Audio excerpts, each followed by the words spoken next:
प्रिय विद्यार्थियों, नमस्कार।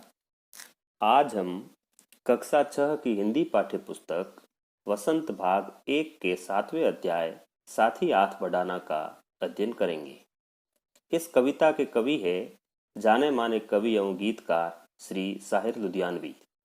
साहिर लुधियानवी के कई गीतों को आपने संभवतः हिंदी फिल्मों में भी सुना होगा। प्रस्तुत कविता का भी 1957 में प्रदर्शित हुई हिंदी फिल्म नया दौर में गीत के रूप में फिल्मांकन किया गया है। प्यारे बच्चों, इस कविता में संगठन पर जोर दिया गया है। कोई भी कार्य यदि हम साथ मिलकर एक दूसरे के सहयोग से करें तो वह काम बोझ नहीं लगता है। अर्थात इस कविता का मूल भाव यह है कि संगठन में ही शक्ति है। संगठित होकर हम बड़ी से बड़ी मुश्किल से भी लड़ सकते हैं और किसी भी बाधा को आसानी से पार कर सकते हैं। बच्चों, यदि हम वर्तमान परिप्रेक्ष्य की बात करें तो संपूर्ण विश्व अभी कोरोना वायरस जनित महामारी से लड़ रहा है और इस महामारी पर विजय प्राप्त करने के लिए भी मात्र एक ही रास्ता है और वह है संगठित होकर एक दूसरे का साथ देकर इससे लड़ना। तो आइए बच्चों, अब इस कविता का अध्ययन हम प्रारंभ करते हैं। साथी हाथ बढ़ाना, साथी हाथ बढ़ाना, एक अकेला थक जाएगा, मिलकर बोझ उठाना, साथी हाथ बढ़ाना। हम मेहनत वालों ने जब भी मिलकर कदम बढ़ाया, सागर ने रास्ता छोड़ा, पर्वत ने शीश झुकाया। फौला दी है सीने अपने, फौला दी है बाहें, हम चाहें तो पैदा कर दें चट्टानों में राहें, साथी हाथ बढ़ाना। बच्चों, इसमें कवि यह कह रहे हैं कि साथी साथी हो गए साथ में रहने वाले, साथ में मदद करने वाले। तो कोई भी कार्य हो, अगर हम उस कार्य को अकेले करें तो इतना आसानी से हम उसको नहीं कर सकते। उसमें कई तरह की बाधाएं आएगी उस कार्य को करने में। तो कवि आह्वान कर रहा है, साथी हाथ बढ़ाना, साथी हाथ बढ़ाना। हाथ बढ़ाना, एक दूसरे की सहायता करना, एक दूसरे से मिलजुल कर किसी कार्य को पूर्ण करना। क्योंकि एक अकेला थक जाएगा। अगर किसी कार्य को अकेला व्यक्ति करता है तो वह थक जाएगा। मिलकर बोझ उठाना, उस कार्य रूपी बोझ को, उस बड़े कार्य को मिलकर करना है तो वह कार्य आसानी से हो जाएगा।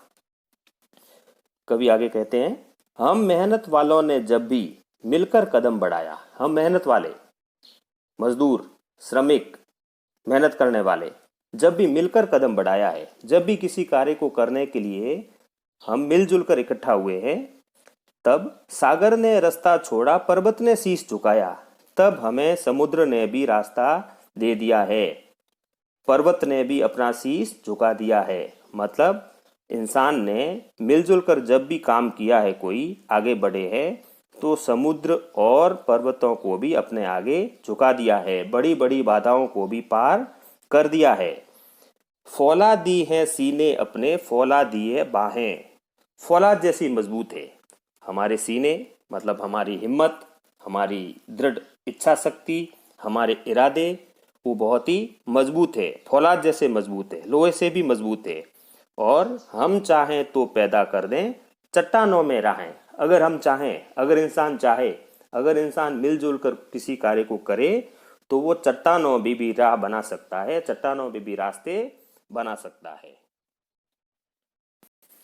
कविता का अगला अंतरा है, मेहनत अपनी लेख की रेखा, मेहनत से क्या डरना, कल गैरों की खातिर की, अब अपनी खातिर करना। अपना दुख भी एक है साथी, अपना सुख भी एक, अपनी मंजिल सच की मंजिल, अपना रास्ता नेक, साथी हाथ बढ़ाना, साथी हाथ बढ़ाना। बच्चों, इसमें कवि यह संदेश दे रहा है कि मेहनत अपनी लेख की रेखा, लेख की रेखा का अर्थ है भाग्य में लिखा होना, भाग्य में लिखा हुआ। मेहनत अपनी लेख की रेखा, तो अपने भाग्य में मेहनत करना ही लिखा है। व्यक्ति मेहनत से ही अपने भाग्य को बदल सकता है। देखो बच्चों, दो तरह के व्यक्ति होते हैं, भाग्यवादी, कर्मवादी। भाग्य अच्छा है या बुरा है, यह इतना महत्वपूर्ण नहीं है। महत्वपूर्ण यह है कि आप कर्म कैसे कर रहे हो, हम अपने अच्छे कर्मों से अपने भाग्य को भी बदल सकते हैं। यही इसमें द्रष्टव्य है। मेहनत अपनी लेख की रेखा, मेहनत से क्या डरना। तो मेहनत से हमें डरना नहीं है, मेहनत हमें करनी ही है। कल गैरों की खातिर की, अब अपनी खातिर करना। बच्चों, इस पंक्ति में थोड़ा सा यह वर्णन है गैरों की खातिर, परायों की खातिर। तो यहाँ अर्थ यह हुआ कि यह कविता 1947 के बाद लिखी गई। तो पहले हमारा देश अंग्रेजों का गुलाम था, तो हम जब भी मेहनत करते थे उनके लिए करते थे। तो कवि यही इसमें इशारा कर रहा है कि कल गैरों की खातिर की, दूसरों की खातिर की, अब आज़ादी के बाद हमें हमारे खुद के देश का निर्माण करना है, खुद के स्वस्थ और स्वच्छ भारत का निर्माण करना है। और इसके लिए अब हमें मेहनत करनी है, न कि दूसरों के लिए करनी है। अपना दुख भी एक है साथी, अपना सुख भी एक।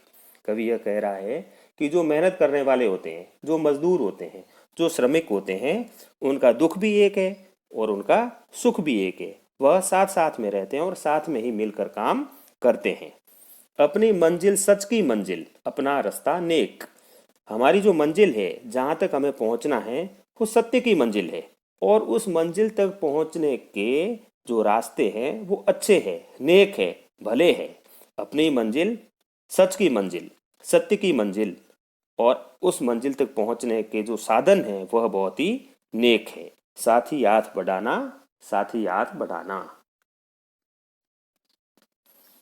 कविता का अगला अंतरा है, एक से एक मिले तो कतरा बन जाता है दरिया, एक से एक मिले तो जर्रा बन जाता है सेहरा, एक से एक मिले तो राई बन सकती है पर्वत, एक से एक मिले तो इंसान बस में कर ले किस्मत।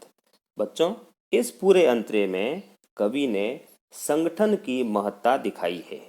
कवि ने कुछ उदाहरण दिए हैं, जैसे एक से एक मिले तो कतरा, कतरा का अर्थ हो गया बूंद, बन जाता है दरिया, दरिया का अर्थ हो गया नदी। जब असंख्य जल की बूंदें, जल राशि एकत्रित होती है तो नदी बनती है। इसी तरह से एक से एक मिले तो जर्रा, जर्रा का अर्थ हो गया रेत का कण, बन जाता है सेहरा, सेहरा का अर्थ रेगिस्तान। जब बहुत सारे कण, रेत के कण इकट्ठे हो जाते हैं तो वह एक विशाल रेगिस्तान का रूप ले लेता है। इसी तरह से एक मिले तो राई बन सकती है पर्वत। राई एक मसाला होता है, मसाले का एक प्रकार है, सरसों की प्रजाति की हम इसको कह सकते हैं। हम घरों में इसको प्रयोग करते हैं सब्जी में। वह जब बहुत छोटी सी होती है वो, और वह जब बहुत सारी इकट्ठी हो जाए तो एक पर्वत के जैसी भी वो दिख सकती है अगर हम उसका बहुत बड़ा ढेर लगा लें। एक से एक मिले तो इंसान बस में कर ले किस्मत।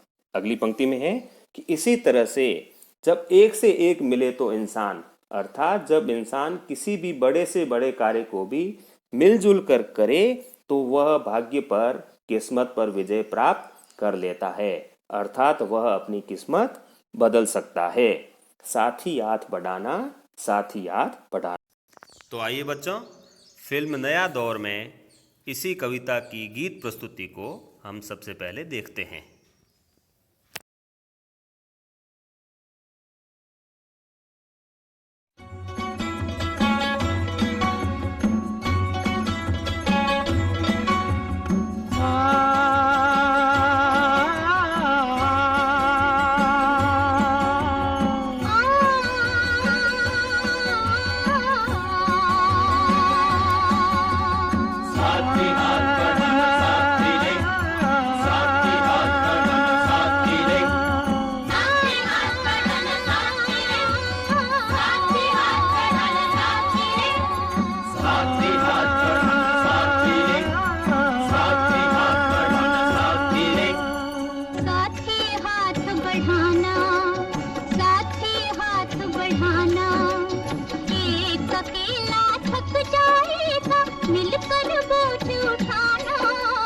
साथी हाथ बढ़ाना, साथी हाथ बढ़ाना, एक अकेला थक जाएगा मिलकर बोझ उठाना।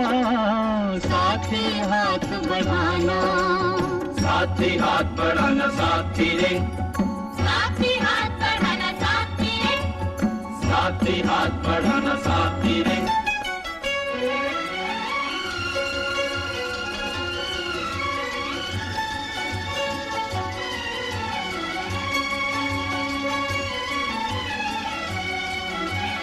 हम मेहनत वालों ने जब भी मिलकर कदम बढ़ाया, सागर ने रास्ता छोड़ा पर्वत ने शीश झुकाया।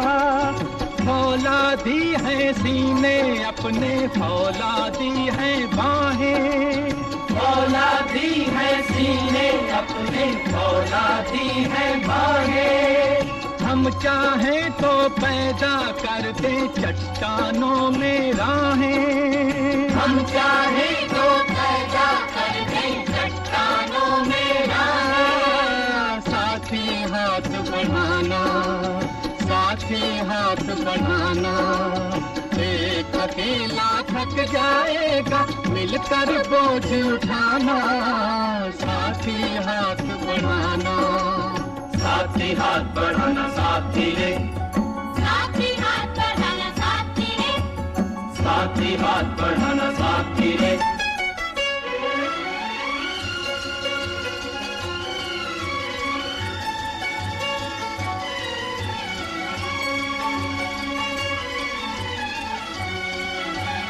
मेहनत अपने लेख की रेखा, मेहनत से क्या डरना।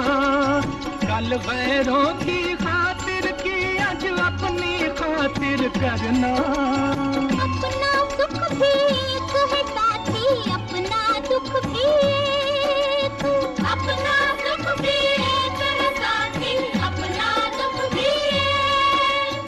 अपनी मंजिल सच की मंजिल, अपना रास्ता नेक, अपनी मंजिल सच की मंजिल, अपना रास्ता नेक। साथी हाथ बढ़ाना, साथी हाथ बढ़ाना, एक अकेला थक जाएगा मिलकर बोझ उठाना। साथी हाथ बढ़ाना, साथी हाथ बढ़ाना साथी रे, साथी हाथ बढ़ाना साथी रे, साथी हाथ बढ़ाना साथी रे।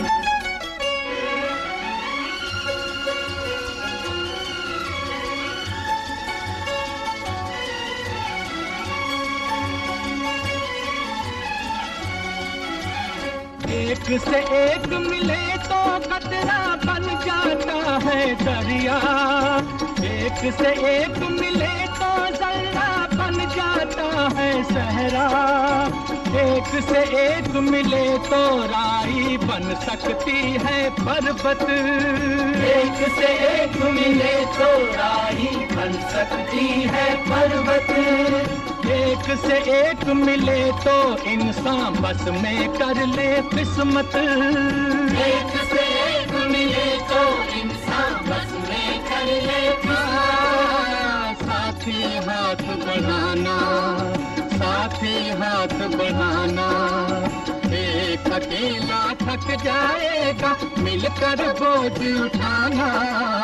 साथी हाथ बढ़ाना, साथी हाथ बढ़ाना साथी रे, साथी हाथ बढ़ाना साथी रे, साथी हाथ बढ़ाना साथी रे, साथी हाथ बढ़ाना साथी रे, साथी हाथ बढ़ाना साथी रे, साथी हाथ बढ़ाना साथी रे, साथी हाथ बढ़ाना साथी रे, साथी हाथ बढ़ाना साथी रे, साथी हाथ बढ़ाना साथी रे, साथी हाथ बढ़ाना साथी रे। इस तरह से यह कविता पूर्ण होती है। इस कविता का जो सार है वह इस प्रकार है। इसमें संगठन पर जोर दिया गया है। साथ मिलकर काम करने से काम कम हो जाता है, मुसीबतें कम हो जाती है। कोई भी काम कितना भी चाहे वह बड़ा काम हो, मुश्किल काम हो, अगर हम मिलजुल कर करेंगे तो वह काम हमें बोझ नहीं लगता है और रास्ते स्वयं बनने लगते हैं।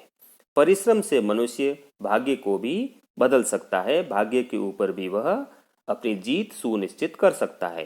संगठन से राई भी पहाड़ बन सकती है, बूंद नदी बन सकती है और जर्रा रेगिस्तान बन सकता है। कठिनाइयों से व्यक्ति को हमें घबराना नहीं चाहिए। ईमानदारी और सच्चाई का रास्ता व्यक्ति को कभी नहीं छोड़ना चाहिए। मिलकर काम करने से आनंद और लक्ष्य की प्राप्ति होती है। मनुष्य स्वयं ही अपना भाग्य का निर्माता होता है। अब हम इस कविता के प्रश्नोत्तर पर आते हैं।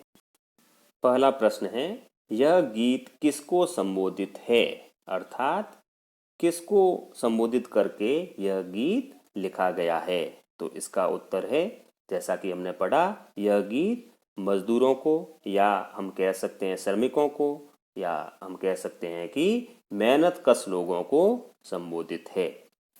दूसरा प्रश्न है, इस गीत की किन पंक्तियों को तुम अपने आसपास की जिंदगी में घटते हुए देख सकते हो?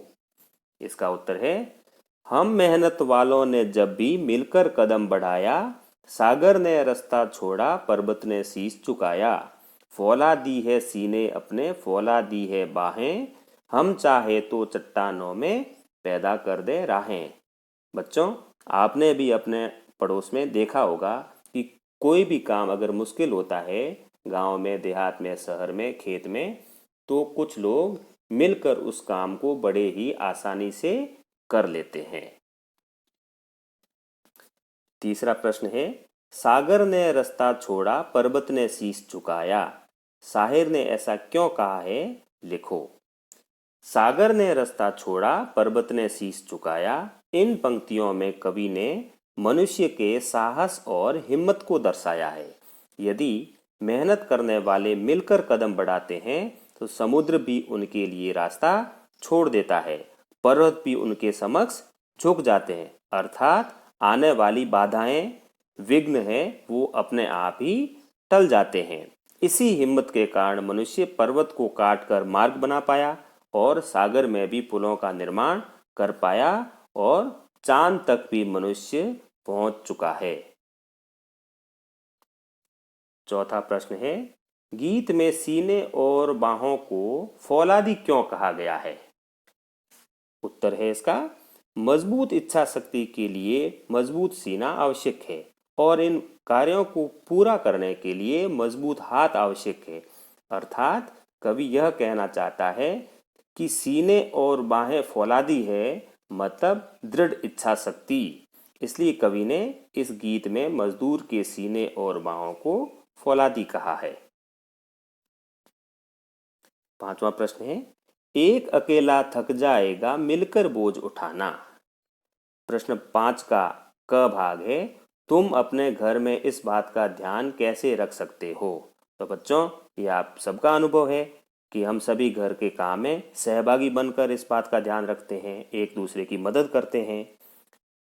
ख भाग है, पापा के काम और माँ के काम क्या क्या है? तो बच्चों, आपको बहुत अच्छे से पता है, पापा का काम पैसे कमाना, ऑफिस जाना, अपना कार्य करना, बिजनेस करना, जो भी उनका काम है, बाहर से चीज़ें लाना, बिल भरना, साधारणतया यही होता है। और माँ का काम घर की देखभाल करना, खाना बनाना, कपड़े धोना, साफ सफाई करना, यह होता है। ग है, क्या वे एक दूसरे का हाथ बटाते हैं? बिल्कुल बटाते हैं, वे एक दूसरे का हाथ बटाते हैं, मतलब एक दूसरे के काम में मदद करते हैं। अगला प्रश्न है भाषा की बात से संबंधित, ये बहुत ही महत्वपूर्ण है। इसमें कुछ कहावतें आई है, उन्हीं का वर्णन है। जैसे अकेला चना भाड़ नहीं फोड़ सकता और एक मिलकर 11 होते हैं। ऊपर लिखी कहावतों का अर्थ गीत की किन पंक्तियों में मिलता जुलता है? तो क, जो पहला अकेला चना भाड़ नहीं फोड़ सकता, इसका उत्तर है साथी हाथ बढ़ाना, एक अकेला थक जाएगा, मिलकर बोझ उठाना, साथी हाथ बढ़ाना।